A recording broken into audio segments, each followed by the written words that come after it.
They laughed when I picked up the mop. A few even filmed it, whispering that the new cleaner moved too gracefully for a man who scrubbed floors. None of them knew that the marble beneath their feet once carried my footsteps as its master. None of them imagined that the man they mocked was the same one whose initials still lived in the blueprints of every wall around them. I bent over the floor, watching my reflection ripple across the wet surface. An old face, lined with stories no one cared to hear. Eyes that had once dreamed in boardrooms but now hid behind silence. The smell of bleach filled the air, sharp and cold, the same way the truth had felt the day they stole my name. I moved the mop in steady circles, each stroke wiping away more than dust. It was anger, grief, memory. Every morning the same parade of polished shoes clicked past me. Shiny Italian leather, perfumed confidence. They spoke loudly about profits and power, careful never to meet the eyes of the man who cleared their footprints. I used to walk among them, once as their leader, now as their ghost.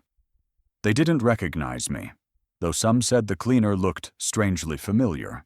Maybe it was because power never really forgets the face it betrays. They called me old man, sometimes uncle, always with that tone people use for furniture. Things that serve, but don't matter. I never responded, never corrected them.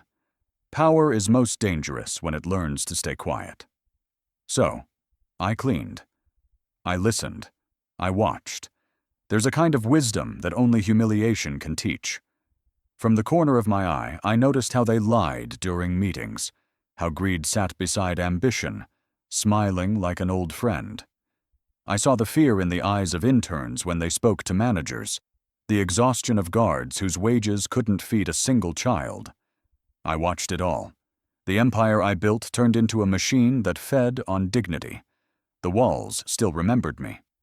When I passed through the lobby, the gold lettering on the reception desk reflected the ghost of my initials, faint, hidden beneath layers of polish. But there. Sometimes I'd whisper to them, "Don't worry, I'll come back for you." The janitor's closet had become my office now. Dark, narrow, filled with buckets and memories. I used to sign million-dollar deals. Now I refilled soap dispensers. And yet, somehow, I felt more alive than ever. They thought I'd disappeared years ago, that the founder had died in an accident. My former partner made sure of that. He took my silence as surrender, my distance as defeat. But he never understood that patience isn't weakness. It's the weapon of those who know time bows to truth. Some nights, when everyone left and the city lights flickered through the glass walls, I'd sit in the CEO's office alone, just to feel the air again. The leather chair still carried my shape, faint but real. The empire was still mine, even if my name wasn't on the doors anymore. That morning, the sun rose through the blinds, slicing the room into gold and shadow. I began to mop the floor beside the large oak desk, the same desk that once held my dreams, now covered in lies. My hand brushed against a pile of documents. I wasn't supposed to look, but something inside me whispered to stop. The edge of a folder caught the light. I turned it slightly, and my eyes froze. A logo I designed decades ago, a signature line I could have written in my sleep. And beneath it, black ink I knew too well. There it was, my own name, bold and alive, printed beneath a contract I had never signed. For a long moment I couldn't breathe. The man they buried was still alive on paper, and this time he was done being invisible. The night I signed my first contract, I swore I'd never kneel to another man again. I had built Aurelius with my bare hands, with hunger as my architect and humiliation as my fuel. The world saw a company rise from dust, but I saw something holier, the proof that pain could be turned into power. Yet what I didn't know then was that the foundation I laid with faith would one day be cracked open by betrayal. They say every empire is born twice, once in vision and again in vengeance. Mine began in a rented warehouse on the edge of the city, where the air smelled of rust and wet cement. I worked under a single flickering bulb, designing blueprints on the backs of old receipts because paper was too expensive. I remember the first time my machines roared to life. It sounded like hope trying to breathe through smoke. Men laughed when I told them Aurelius would one day stand taller than any company in the country. But dreams built in dirt that always look like madness until they turn into gold. In those early years, Elias was my brother in ambition. We met when I was still a man with more ideas than sleep. He had a charm where I had scars, the kind of smile that unlocked doors. I trusted him the way the poor trust miracles, blindly, desperately. We shared one desk, one dream, one promise. No matter how high we rise, we'll never forget the ground we came from. But power changes the air you breathe. It makes loyalty feel like a leash. When success finally came, it didn't come gently. Reporters wrote our names side by side, investors lined up like worshippers, and the city began to bow. But somewhere between the applause and the profit, I lost him. Or maybe he lost himself. Elias began to speak like a man who'd forgotten the language of struggle. He wore silk ties that strangled humility and talked about replacing the old ways. I should have seen it coming when he started signing documents without me. I was too proud, too tired, too blind to believe my own creation could turn against me. The night it happened, I was working late, reviewing plans for a new division. Elias walked in, calm as smoke, holding a folder that would rewrite my life. He placed it gently on the desk, like an offering. "You've done enough," he said softly.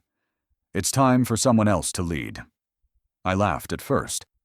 I thought it was a joke.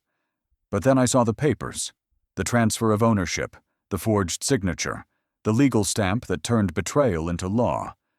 By dawn, I wasn't a founder anymore. I was a ghost, haunting the empire I'd built. The next day, news channels mourned me. Founder of Aurelius, presumed dead in plane crash. Elias even cried for the cameras. They buried my name in the headlines and my truth in the ground. I didn't fight it. Sometimes survival requires disappearance. I watched from the shadows as Aurelius grew, bigger, richer, colder. The company became a kingdom of glass and deceit, where workers were numbers and loyalty was currency. The logo I once designed as a symbol of hope now mocked me from every billboard. But I waited. I learned how to hide, how to watch, how to turn silence into strategy. Years passed before I realized what I needed to do. To fix a rotten tree, you don't cut the branches. You return to the roots. I couldn't reclaim Aurelius by shouting from the outside. I had to bleed my way back in. So I shed my name, my past, my pride, and crafted a new identity. The morning I returned, no one noticed the old man in the faded shirt standing at the security gate. My hands shook slightly as I handed over my papers. The guard didn't even look at my face when he said, "Cleaner, right? Basement shift." I nodded, the word yes burning like victory on my tongue. That night, I signed the contract that would change everything. Cleaner, grade C, temporary. They thought they were hiring nobody. They thought the founder was long buried. But as I pressed my thumbprint on the paper, I smiled. Because Aurelius had just rehired its ghost, and this time, I wasn't coming back for work. I was coming back for war. It's easy to smell power. It reeks of arrogance, fear, and expensive perfume. The scent seeps through every corner of Aurelius Industries like a ghost of greed wearing designer shoes. When I first walked into that boardroom again, not as its founder, but as its cleaner, I realized something terrifying. My empire hadn't just grown without me. It had mutated. The morning began like a play I'd already watched too many times. Executives poured in through the glass doors, their laughter sharp and hollow, the kind of sound that hides guilt behind good cologne. They carried briefcases heavy with other people's sweat, spoke about efficiency while sipping imported coffee worth more than a worker's weekly pay. I knew their faces. I had hired some of them once, back when I still believed loyalty could be bought with opportunity. Now they walked past me as if I were dust. From my corner by the elevator, I saw everything. The senior manager, Benson, barked at a janitor for leaving a streak on the marble that had been there long before the man started working. The HR head scrolled through her phone while a guard begged for a raise she'd already denied in her budget meeting. And at the center of it all, my old partner, Elias, the self-made god of this concrete heaven. He'd traded humility for a gold watch, friendship for fame, and wore both like trophies. He didn't see me. That was good. I wasn't ready for him to. They gathered in the boardroom at noon, that same room I had once designed to symbolize transparency. Walls of glass, light flooding in from every direction. Now the curtains were always half closed, keeping secrets from the sunlight. I entered quietly, mop in hand, pretending to blend into the background. My reflection swam faintly across the polished table, a ghost watching thieves divide his kingdom. Elias leaned back in the chair that used to be mine, his voice dripping with rehearsed confidence. "We'll increase productivity by cutting labor costs," he said. The executives nodded like obedient shadows. I felt my stomach twist. He was planning to fire 100 workers to fund his new penthouse project, the same workers whose hands kept the company alive. Then came the gossip, careless words that dripped with irony.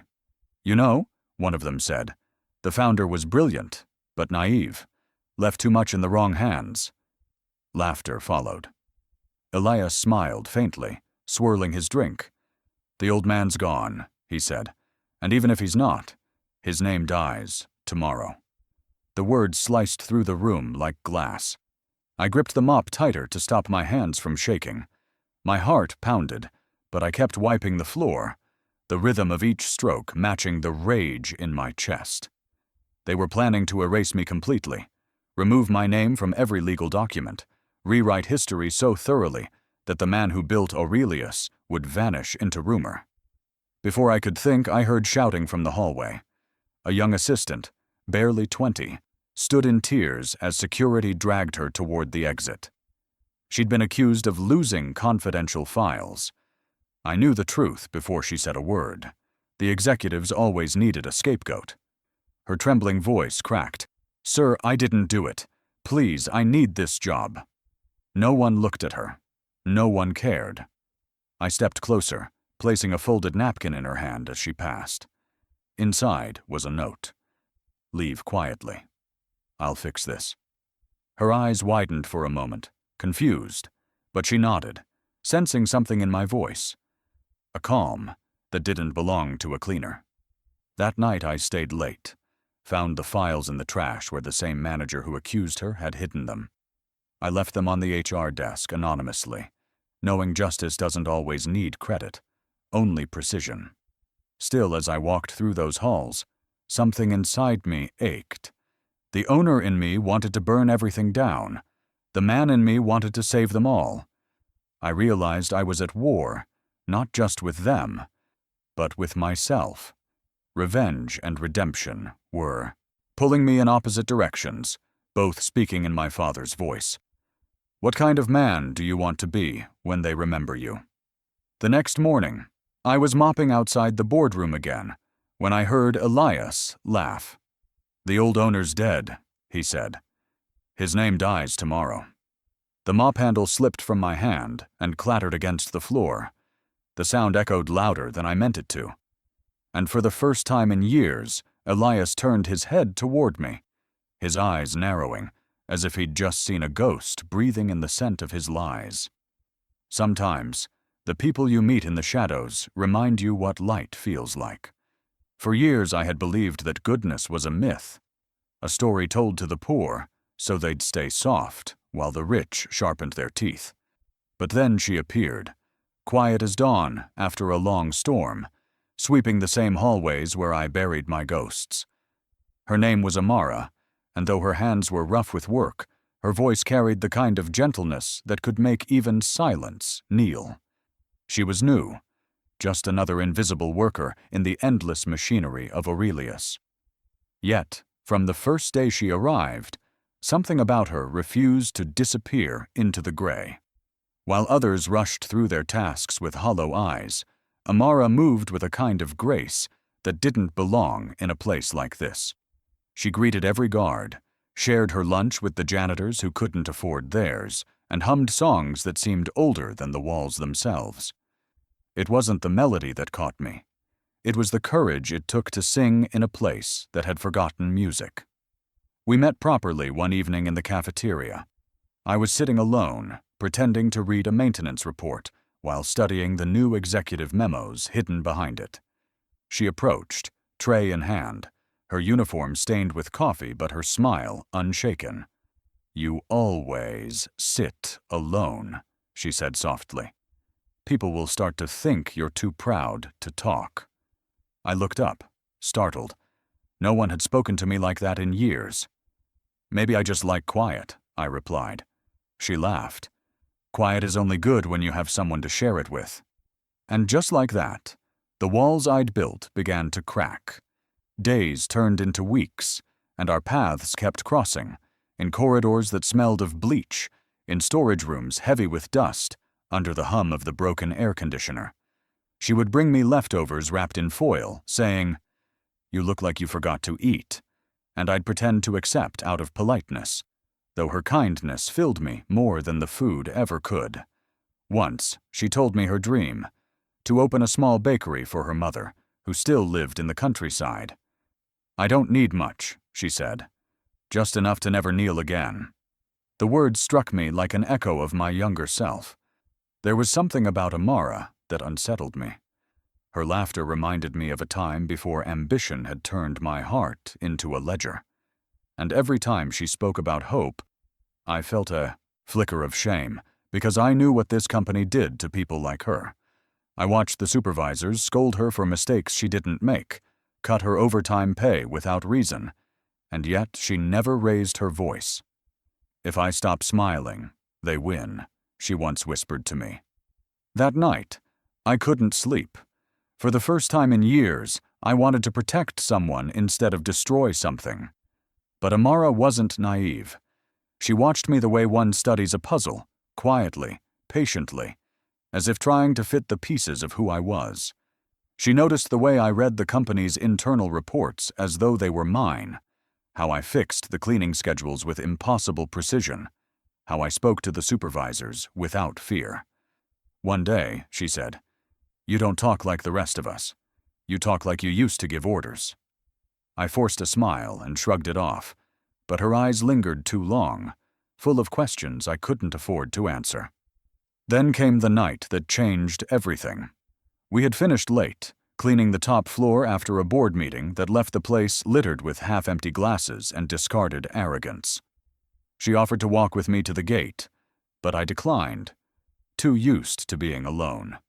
Still, I felt her eyes on my back as I stepped into the parking lot. The moonlight caught the hood of the black car waiting for me, its engine humming softly, the one I kept hidden in a lot far from the others. I slid into the driver's seat, the leather whispering against my uniform. In the rearview mirror, I saw her, standing half-hidden behind a pillar, eyes wide, disbelief written across her face. She didn't move. She didn't need to. I could feel her questions burning through the dark. "Who are you?" I gripped the steering wheel, the ghost of my old name echoing in my chest. For the first time, someone had seen through the mask. And I knew. The secret I had buried in silence was no longer mine alone. Trust is dangerous when your entire life is a lie. It's even more dangerous when the only person who believes in you has the power to destroy you with a single word. That night, when Amara saw me behind the wheel of a car no cleaner could ever afford, I knew the fragile wall between my past and my disguise had cracked beyond repair. There was no running from her eyes that had seen poverty, truth, and now, something impossible to explain. She didn't come to work the next morning. For the first time since I returned to Aurelius, the corridors felt empty, stripped of the quiet rhythm her laughter brought to the air. I tried to lose myself in routine, mopping the floors, polishing the tables, watching the executives play gods in the boardroom. But I could feel her absence, like a pulse under my skin. When she finally appeared 2 days later, she didn't look at me the same way. There was no smile, no warmth, only the heavy silence of someone carrying a question too dangerous to ask in daylight.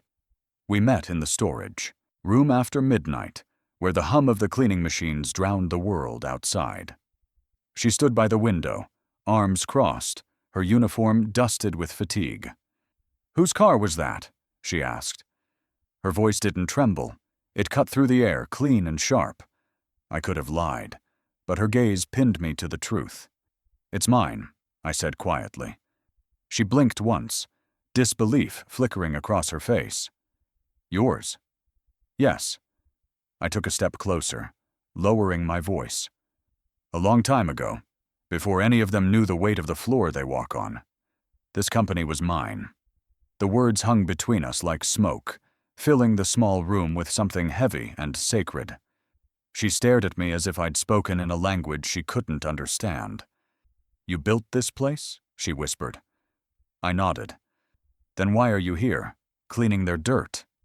I laughed softly, the kind of laugh that isn't joy, but exhaustion disguised as irony. "Because the men I trusted stole everything. My name, my company, my life. And I came back not to reclaim it, but to see what they've turned it into." I saw her eyes soften, pity and awe warring inside her.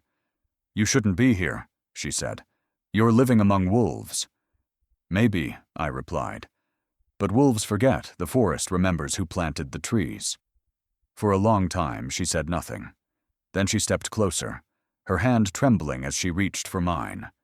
"Does anyone else know?" "No one," I said. "And it has to stay that way." She took a deep breath and nodded. "Then I'll keep your secret." The promise sounded fragile, yet her voice carried a strength I hadn't expected. It wasn't loyalty out of fear. It was faith. In that moment, I realized she wasn't just protecting me. She was protecting the hope that men like me could still exist. From that night on, she became my shadow, watching, listening, helping me piece together the evidence of corruption that had poisoned Aurelius. She slipped me files, overheard conversations, noted which executives were stealing funds disguised as maintenance costs. Together, we built a silent alliance, a rebellion hidden behind uniforms and mops. For the first time since my exile, I wasn't fighting alone. Yet with every secret she carried, I saw the fear growing in her eyes. Every time a manager barked orders or a guard glanced too long, she flinched as if expecting to be caught. I wanted to tell her to walk away, to save herself before the storm broke, but selfishness has a way of dressing itself as companionship. I needed her strength as much as she needed my truth. One evening, as we stood outside the staff entrance watching the sunset melt over the glass tower, she turned to me. "If they discover who you are," she said, her voice trembling, "they won't just fire you. They'll bury you." I looked at her then, really looked, the worry carving lines into her young face, the courage hiding beneath it. "Then we'll make sure," I whispered, "that they dig their own graves first." But even as I said it, the wind carried a chill I couldn't ignore, the kind that comes before something breaks. Nothing hurts like watching someone sign your name on stolen dreams. The first time I saw my signature forged on a contract I never touched, my hands went numb. Every curve of the ink was mine, the loops, the tilt, the precision, except for one thing. The man who wrote it didn't know the weight it carried. He was stealing more than a name. He was stealing the blood that built an empire. That morning began like any other, quiet and deceptive. The corridors of Aurelius gleamed under artificial light, each reflection pretending purity, while corruption moved beneath it. Amara and I had been collecting small fragments of evidence for weeks, invoices that didn't match, financial transfers masked under charitable fronts, whispered meetings after hours. But that day, fate handed me the knife that had been used to carve my heart out. Elias, the man who once called me brother, had called a special meeting in the upper boardroom. The air buzzed with rehearsed excitement as employees whispered about expansion, new investors, global partnerships. But I knew that tone. It was the sound of greed dressing itself in opportunity. I stayed late that night, cleaning the boardroom after everyone had left, pretending not to notice the folder left on the table marked Confidential, Founder's Legacy Division. I shouldn't have opened it. But curiosity, when mixed with pain, becomes courage. Inside were documents, merger proposals, legal approvals, and finally, a notarized letter bearing my name. My real name. The one I had buried when I became the cleaner. It said, authorized by the late founder, Mr. Samuel Attawale, allowing the CEO to redistribute company ownership under new directives. Late founder. The words hit harder than any betrayal. They had killed me on paper years ago, and now they were selling the corpse of my legacy to feed their greed. My chest tightened. I traced my stolen signature with trembling fingers. The ink was fresh, confident, a man so sure of his lie that he didn't think the ghost he betrayed would ever come back to read it. I sank into the chair that once bore my dreams, staring at the golden plaque on the wall. Vision, integrity, growth. My laughter cracked through the empty room. Low, bitter, hollow. Integrity, I whispered. You buried it with me. When I left that night, the anger wasn't loud. It was cold. Cold enough to think clearly. Cold enough to plan. I began to gather everything. Copies of documents, audio recordings of private calls, photos of signatures that weren't mine but pretended to be. Amara helped in silence, her eyes heavy with worry. They're playing with fire, she said one evening as we hid the evidence in a cleaning cart's false bottom. And you're walking through the smoke. I built this fire, I told her. It's time I decided who burns. But it wasn't just anger driving me. It was grief. Every page I touched reminded me of the years I'd spent building Aurelius from dust, of the men and women who believed in me, of the promises I made that others turned into poison. I remembered the workers who used to greet me with pride, the day we unveiled the first Aurelius Tower, the applause, the dream. Now all of it was theater for thieves. Still, I couldn't expose them yet, not without proof solid enough to shatter their empire, not with Amara's safety on the line. So I waited, watching, pretending, letting them believe the cleaner they ignored was just another ghost wandering their halls. Every insult, every careless order, every forged word they signed in my name only fed my patience. Revenge wasn't about fury anymore. It was about precision. That night, as the storm gathered outside, I went deeper into the building than I ever had before, to the basement where old archives were stored, a place forgotten by progress. The air smelled of mold and rust, the kind of air that remembers secrets. My flashlight flickered over broken furniture, torn blueprints, and boxes labeled Founders Records. And there, against the far wall, I saw it. My portrait. Once it had hung in the lobby, right beside the company motto. Now it lay on the floor, the frame cracked, the glass shattered. My face, younger, prouder, stared back through the dust. Someone had slashed a red line across it, a wound frozen in paint. I knelt, brushing the dirt from the surface, my reflection fractured into pieces. Even through the broken glass, my eyes seemed alive, defiant, as if the man inside the portrait was still watching, still waiting. The thief had stolen my name, my company, my history. But what he didn't know was this: ghosts don't stay buried forever. And this one was already planning his resurrection. I promised myself I'd stay silent, until silence started to sound like betrayal.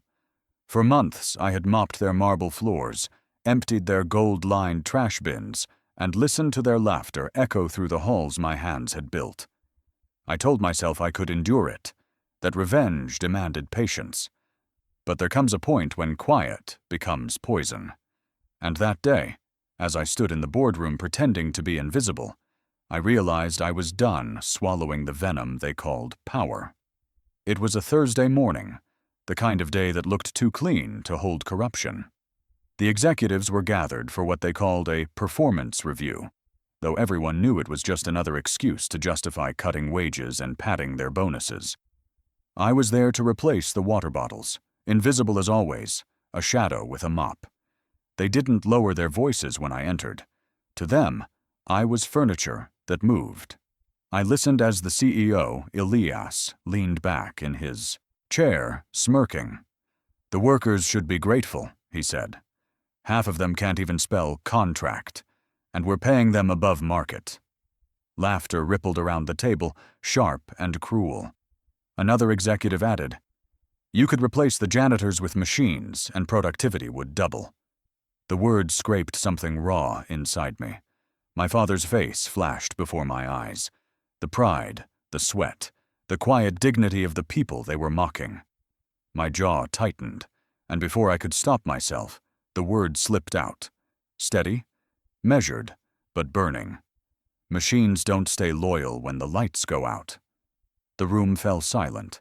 The only sound was the soft hum of the air conditioner. 12 pairs of eyes turned toward me, disbelief flickering like static.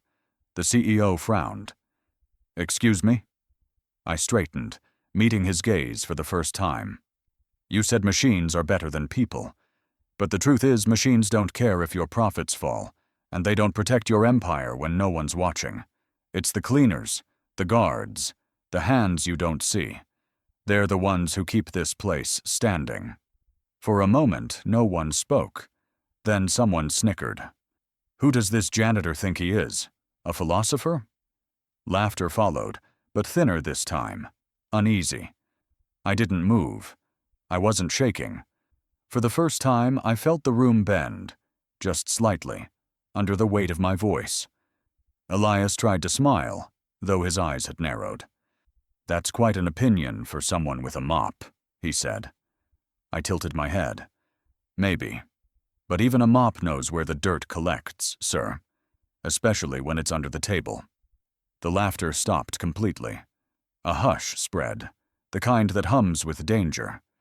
I saw them exchange quick glances, uncertain now, nervous. I had spoken too precisely, too confidently. They could sense it, the way I stood, the way my words carried authority that didn't belong to a cleaner. Elias leaned forward, elbows on the table. "And how would you know about what's under the table?" I walked to the corner to replace a water bottle, my voice calm, but laced with quiet fire. Because sometimes, when you clean after meetings, you find the minutes before they're shredded. And when you polish glass walls, you can read the reflections of things not meant to be seen.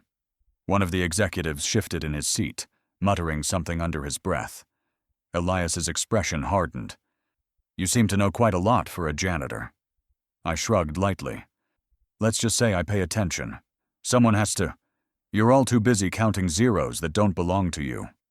The silence that followed was suffocating. Even the ticking clock on the wall seemed to stop. I could feel Amara's warning echoing in my head. "If they discover who you are, they'll bury you." Maybe she was right. But at that moment I didn't care.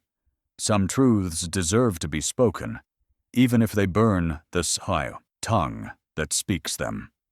Elias rose slowly from his chair, his smile gone, eyes sharp as broken glass.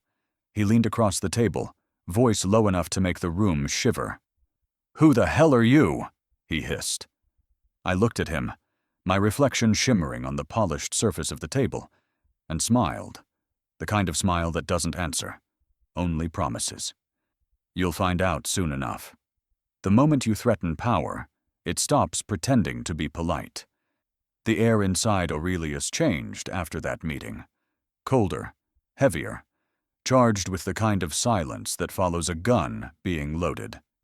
Laughter died when I entered the room.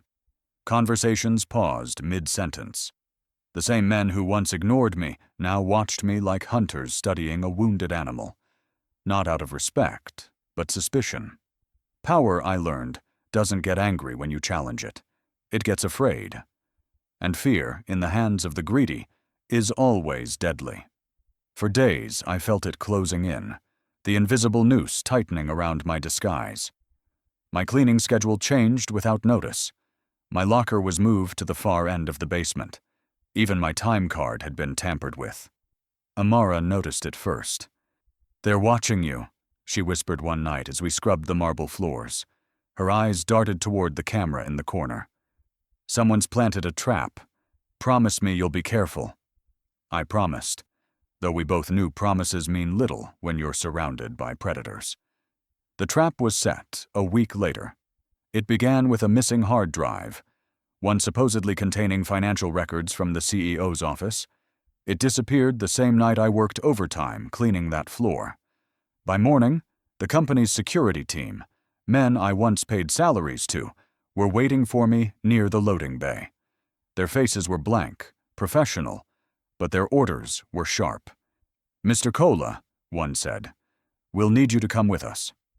They found the drive in my locker, neatly wrapped in a rag, planted so precisely it made the accusation look believable. The executives gathered in the corridor like spectators at a public trial.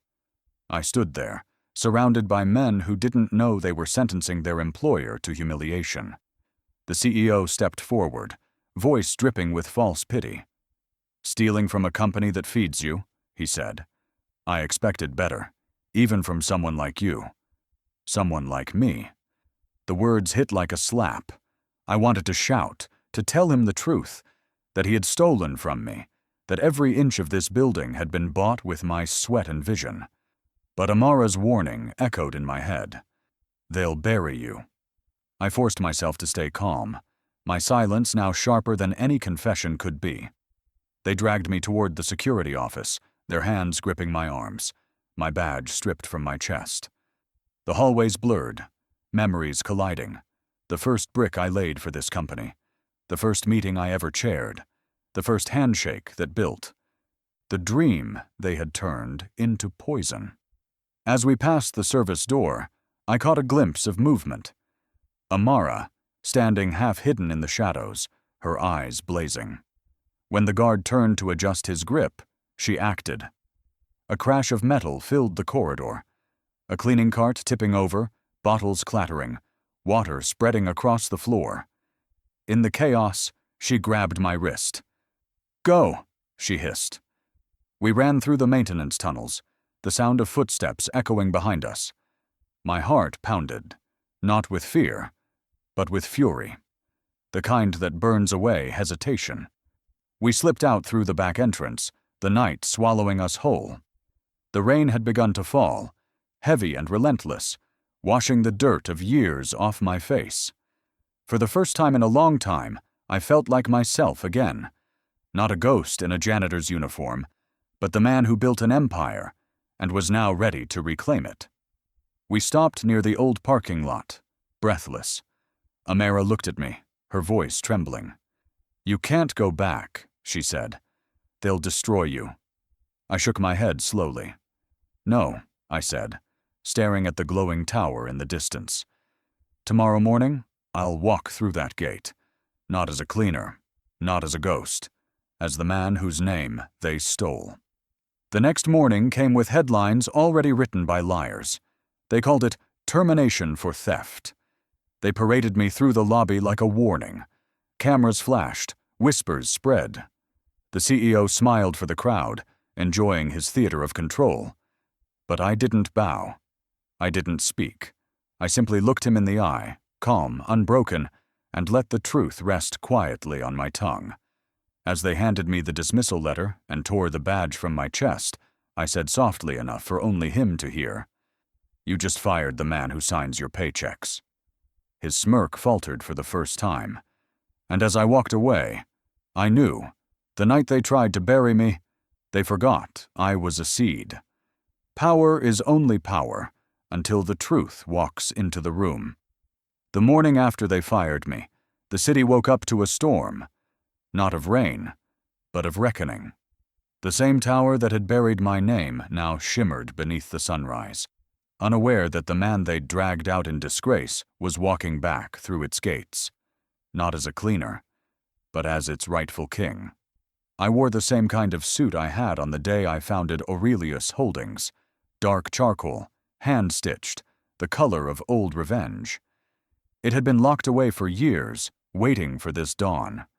My steps were calm, deliberate, echoing against the marble floors I once scrubbed. The guards at the entrance froze when they saw me.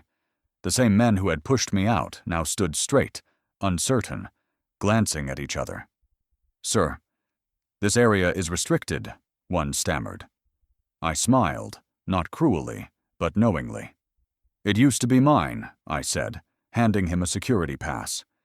It was the original founder's card, my card, long invalid, yet carrying the kind of authority that no software could erase. Their confusion was instant, their hesitation complete. When I walked past them, no one tried to stop me. Truth, I've learned, needs no permission to enter. The elevator ride to the top floor felt endless, the mirrored walls reflecting two men, the ghost they buried, and the storm they created. When the doors opened, the air hit me like a memory, the scent of polished wood, the faint hum of air conditioning, the corridor that once led to my office. At the far end, the boardroom glowed in pale light, its glass walls transparent as gilt. Inside, the executives were already gathered, unaware of what was coming. Elias sat at the head of the table, confident, rehearsed, speaking about moving forward from last night's theft incident. The irony made me smile. I waited until his voice filled the room before stepping in. The moment they saw me, the meeting died mid-sentence. Pens stopped, chairs creaked, the color drained from faces that had learned to live without conscience. One of the younger managers gasped. That's the cleaner." Elias's expression shifted from surprise to fury. "Who let him in here?" he barked. I didn't answer. I walked to the table, my footsteps loud in the silence. Every eye followed me. Some afraid, some curious, most ashamed without knowing why. I reached the head of the table, the seat Elias had stolen, and placed a leather folder in front of me. Then, slowly, I removed my glasses. "My name," I began, voice steady, "is Samuel Attawale, founder and rightful owner of Aurelius Holdings." The words cracked through the air like lightning. A ripple of disbelief spread through the room. A few laughed nervously, thinking it a joke. But when I laid the old company deed, original blueprints, and a notarized certificate of ownership on the table, the laughter died. Elias went pale. "This is impossible," he muttered. "You're dead." "Not yet," I said. "You just buried me early." I opened the folder and began sliding out the evidence. Emails, financial reports, signed transactions, every dirty deal that had built their fortune from my corpse. The same documents they had shredded, rewritten, or forged. Copies I had retrieved, restored, and kept for this very day. "You built an empire on my name," I said quietly. "But you forgot the foundation remembers the architect." No one moved. Even the clock on the wall seemed to hesitate. One of the senior executives, a man who had once shaken my hand years ago, rose trembling. "Sir, we didn't know." "Didn't you?" I cut in. "You watched a thief crown himself with my legacy and said nothing. You watched men like my father, the guards, the cleaners, the forgotten, work themselves into graves while you polished their bones into bonuses. And you called it success." Elias stood now, jaw tight, trying to summon authority. "This doesn't change anything," he snapped. "The company belongs to us now." I met his eyes. Not for long. I slid the final envelope across the table. Inside were notarized confessions, audit trails, and witness statements, each one a nail in their empire's coffin. My voice was calm, almost kind when I spoke. "In here," I said, "is every crime you thought you buried, signed, sealed, and witnessed." I leaned forward slightly, a ghost smiling at his grave robbers. "Buy your cleaner." The richer they became, the poorer their hearts grew. The day I revealed who I truly was, silence fell over Aurelius Holdings like a storm after a scream. The men who once laughed at me, the same ones who mocked my silence, who spat on the very floor I had built, now stared as if the ghost they buried had come back to collect what was his. But I hadn't returned for revenge. I had come for resurrection, not of my name, but of the soul they had sold for profit. When the truth was out, the masks collapsed faster than I expected. Some executives tried to plead, others to bribe, and a few simply sat frozen, realizing the man they had fired was the one who had once signed their first paycheck. I watched them all with a strange, quiet sadness. For years I had hated them, dreamed of watching them crumble. But standing there, I felt no triumph, just exhaustion, the kind that comes after years of carrying anger too heavy for the heart to hold. I dismissed the worst of them first, the ones who had drained the company of integrity, who had traded compassion for currency. No shouting, no theatrics, just a single line that made their world collapse. "You're done here." Security escorted them out in the same way they had once dragged me through those halls. Poetic, almost holy. But others, the ones who had merely been afraid, the ones who had followed orders to survive, I spared them. I told them, if you're willing to rebuild, stay. If you're not, leave now. That moment changed everything. The fear that once filled the corridors turned into something softer. Humility. The workers who had hidden their humanity behind professionalism began to breathe again. I called a meeting for the entire staff, from janitors to managers. They filled the atrium, hundreds of faces, tired, uncertain, hopeful. I stood on the same stage where Elias had once made false promises and said, "This company was born from sweat, not greed. It was meant to build, not devour." I looked at the janitors, at the guards, at the faces that had once looked at me, and seen only another invisible man. You are not replaceable. You are not forgotten. You are the pillars. The walls can fall. But if the foundation stands, we rebuild. A murmur spread through the crowd. Quiet applause, hesitant at first, then thunderous. Some cried. Some just stood with their hands over their hearts. For the first time, Aurelius didn't feel like a corporation. It felt like a home. In the days that followed, I rebuilt the company piece by piece. Salaries were adjusted, benefits restored. The cafeteria served the same food for all employees, from interns to directors. I opened scholarship funds for workers' children, training programs for guards and cleaners to grow within the organization. And the first policy I reinstated was the simplest one. Respect is not a bonus. It's a rule. Amara stood beside me through it all. She refused every reward I offered. "I didn't help you for gold," she said. "I helped you because you reminded me that good men still fight." I told her she was wrong. I hadn't been a good man, just a man who refused to let evil win. She smiled and replied, "That's all good men ever do." Weeks passed, and the noise of greed faded from the building. The boardroom no longer smelled of arrogance, but of fresh beginnings. People greeted the janitors by name. The walls, once sterile, now echoed with laughter. The company had rediscovered what it had lost. Its soul. That evening, after everyone had left, I walked alone through the hallways. The lights reflected softly off the glass panels, and for the first time in years, I saw my own reflection clearly. Not the cleaner they mocked, not the CEO they feared, but a man finally free of both titles.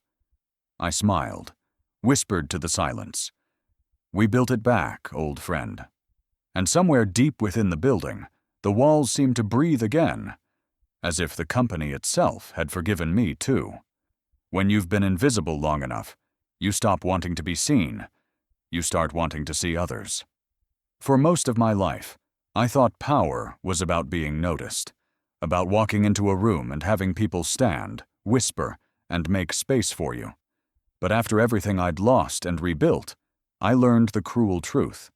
Power is only beautiful when it's used to make others visible. And that lesson, carved from humiliation and rebirth, became the only wealth I cared to keep. In the weeks following the storm, Aurelius began to breathe differently.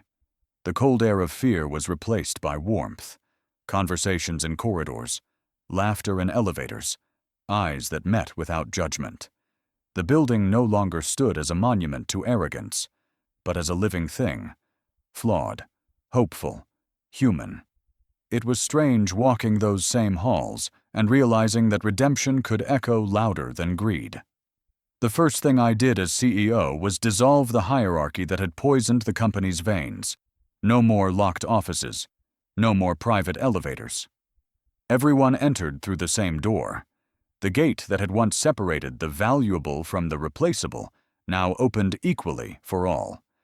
I renamed it the Gate of Honor, not as a tribute to myself, but to every soul who had ever stood outside it, waiting for dignity.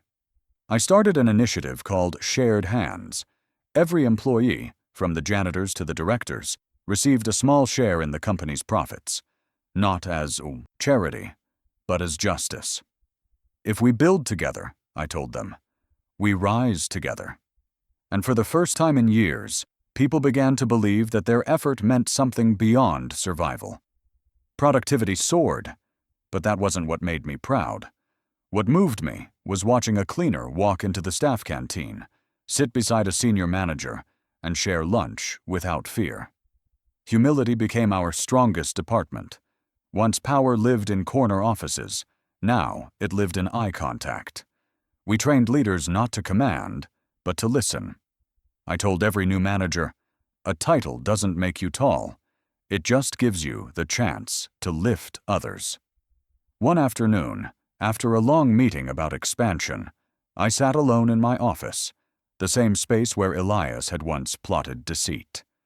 Sunlight spilled across the floor, golden and quiet, and for the first time, I noticed how peaceful the silence felt. I pulled out a worn leather notebook, the one I used to carry when Aurelius was just a dream scribbled on paper, and began to write. Not a report, not a speech, but a letter. It wasn't addressed to the board or to the public. It was addressed to two people who would never read it, my parents. Baba, I wrote, you told me that dignity is the only crown a poor man can wear without fear of losing it. You were right. I built a kingdom not from gold, but from the dust you left behind. I wore the same uniform you died in, and the world spat at me. But your voice never left my ears. I thought I was becoming smaller by pretending to be less, but it was in that disguise I learned who I truly was. To my mother, I wrote, you feared that the world would break me. It did. But in those cracks, I found the light I needed to see others. The poor, the voiceless, the forgotten. They became my reflection. As I finished, I looked around my office, the city beyond the windows humming like a living promise. The skyline no longer intimidated me. I had walked through its shadows and taught them how to shine. I closed the notebook and slid it into the drawer beside my father's old badge. On the last page, I had written a single line, not for the world, but for myself. I became everything they mocked, and more than they'll ever understand. I leaned back in my chair, exhaling slowly. For the first time in decades, the air didn't taste like struggle. It tasted like peace. They'll tell my story like a rumor, about a man who mopped his way back to a throne. They'll whisper it in offices, in corridors, maybe even at the very gate where it all began. They'll say there was once a cleaner who kept his head bowed while the powerful trampled past him, not knowing that beneath that faded uniform beat the heart of the man who owned it all. But I won't correct them. Some truths are too sacred to argue with. They're meant to live quietly, like dignity. Years passed, and Aurelius Holdings became more than a company. It became a heartbeat, steady, honest, alive. The floors gleamed not from polish, but from pride. The laughter of workers filled the atrium where once only fear had echoed. Every reform I dreamed of in the shadows now stood tall in the sunlight. We built daycare centers for workers' children, education grants for their families, and profit sharing for every employee, no matter their role. I didn't just rebuild a company, I rebuilt its conscience. The newspapers called it the miracle of Aurelius, and journalists came from all over to write about the man who returned from the dead. But I refused interviews. I wasn't interested in fame. My story wasn't a spectacle. It was a wound that healed. And healing deserves silence. Amara, the woman who once worked beside me, who saw through the dust and lies, now sat on the executive board as head of human resources. Her nameplate gleamed on the same desk where she had once signed overtime sheets. She ruled with empathy sharper than any authority. Whenever the younger staff asked her how she rose so high, she'd simply smile and say, "I listened when others ignored me." Between us, there was no need for declarations. Ours was not a love written in words, but in faith, the kind that survives through storms. One evening, after a long day of meetings, I found myself drawn to the janitor's room. It hadn't changed much. The same cracked tiles, the same hum of old fluorescent lights. The air still carried that familiar scent of soap and steel. In the corner, leaning against the wall, stood an old mop. My mop. Its wooden handle worn smooth from years of labor, its cloth faded to the color of memory. I walked toward it, fingertips brushing over its surface, and smiled. That mop had once been my disguise, my shield, my teacher.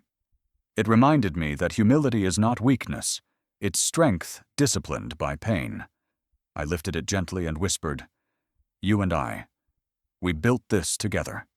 Then, as the last light of evening poured through the small window, I carried it upstairs to my office. The boardroom was empty, bathed in gold. On the far wall hung portraits of every CEO who had come before me. Mine wasn't there yet. I hadn't allowed it. But in that moment, I knew what belonged there first. I called maintenance and asked them to bring a glass frame.